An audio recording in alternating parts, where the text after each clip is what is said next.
word of encouragement today comes from Genesis 50, verses 19 through 21, where Joseph tells his brothers, God meant it for good.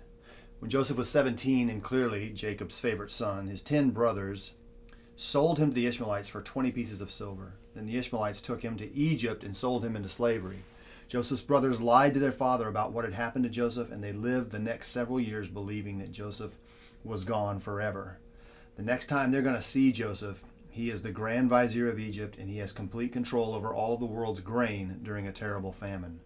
Not knowing that they're standing in front of their little brother, Joseph, all 10 brothers bow down to him and beg him for food. Joseph eventually reveals himself to them and will bring his father and all of his family to Egypt to care for all of them. He never sought vengeance against his brothers for what they had done through all of that time. And it's interesting because when you see Jacob finally dies, the whole family's in Egypt. Joseph's brothers are still worried about what he's going to do, and so they send messengers to Joseph first, saying, before your father died, he commanded, saying, please forgive the sin of your brothers, for they committed evil against you. And as the servants were speaking to Joseph, he began to weep, and then his brothers come in, and they bow down to him, and they say, we are your servants. And that takes us to Genesis chapter 50, beginning in verse 19, where Joseph replies, saying this, do not be afraid, for am I in the place of God? But as for you, you meant evil against me, but God meant it for good, in order to bring it about as it is this day, to save many people alive. Now therefore do not be afraid.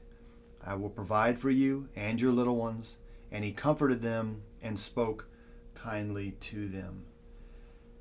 He had already told them when they first came to Egypt, when he revealed himself, that God was involved. In Genesis 45, verses 5 and 7, he says, don't be angry with yourselves that you sold me into this place. So he says, yes, you're guilty because God, he says, here's the reason. God sent me before you to preserve life and to preserve you by a great deliverance. And I think it's amazing. This is the encouraging part of this for us, that we look to Joseph and the way he was treated by his brothers. Somehow, through the days and the years of his life, Joseph learned and came to understand and believe that God was doing something very special through him.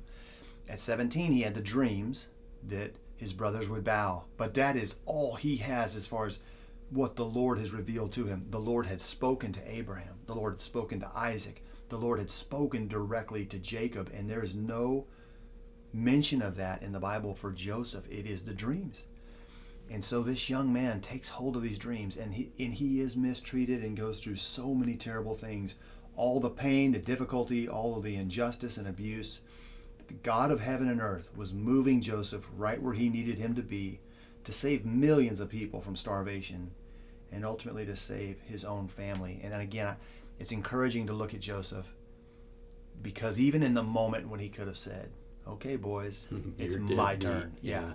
I am the most powerful man in the world, and here's what I have devised for you to do until I feel like we're even. And we all wish we had that from time. If you had that power, who would you call forward and force them to bow? But that's not God's heart. And it was never Joseph's heart. And it's just such an amazing thing to look at a man who literally went through it, thrown into prison, sold into slavery, all because of what his brothers did to him. And he says, hey, I have a better understanding of this than you do. Yes, you're guilty, but God meant it for good. And I like to think, Kurt, that we can take that to ourselves in the darkest of moments and say, hey, God's in control, and there's something else that could be happening here. Yeah, one way I see this applying for us is when the brothers sold Joseph into slavery, it tells us when they threw him in the pit that he begged them.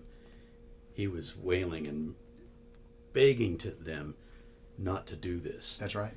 And I'm sure he had no clue as to what's going on.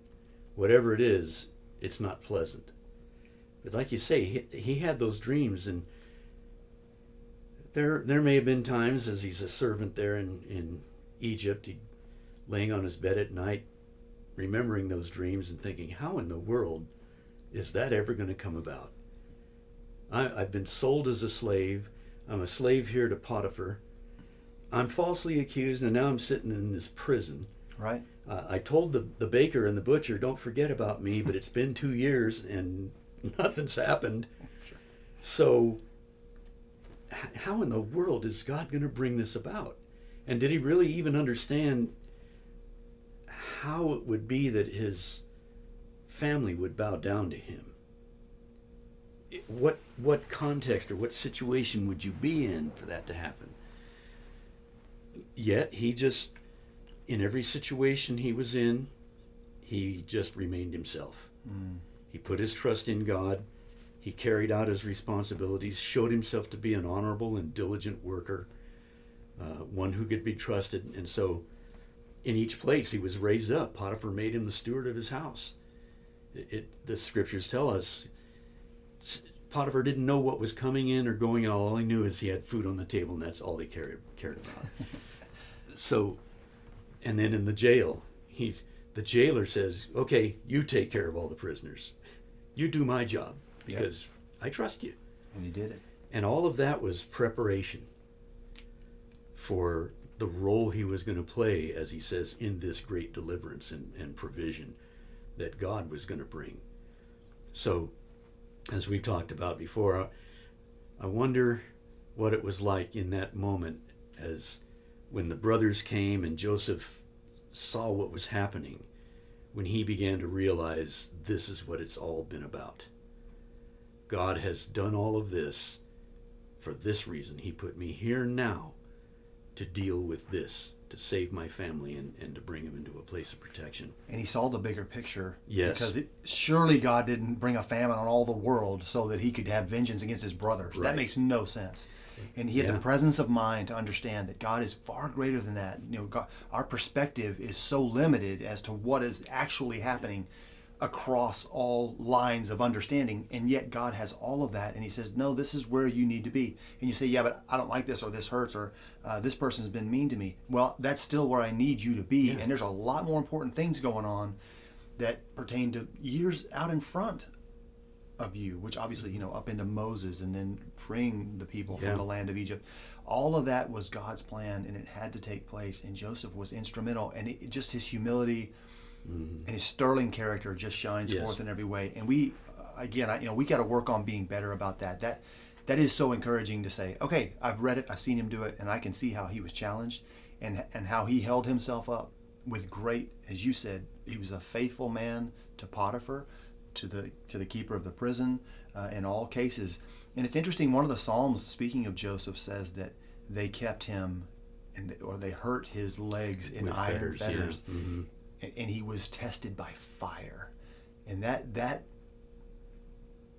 really, again, takes it to the next level, that he's as low as you can get. Yeah, he was suffering at times. But the Lord's preparing him. It was all preparatory. So when the robe is placed on him and the ring is set on his finger, he's now ready to do what he should have done all along. But again, it is through all of that difficulty that God said, now you're ready.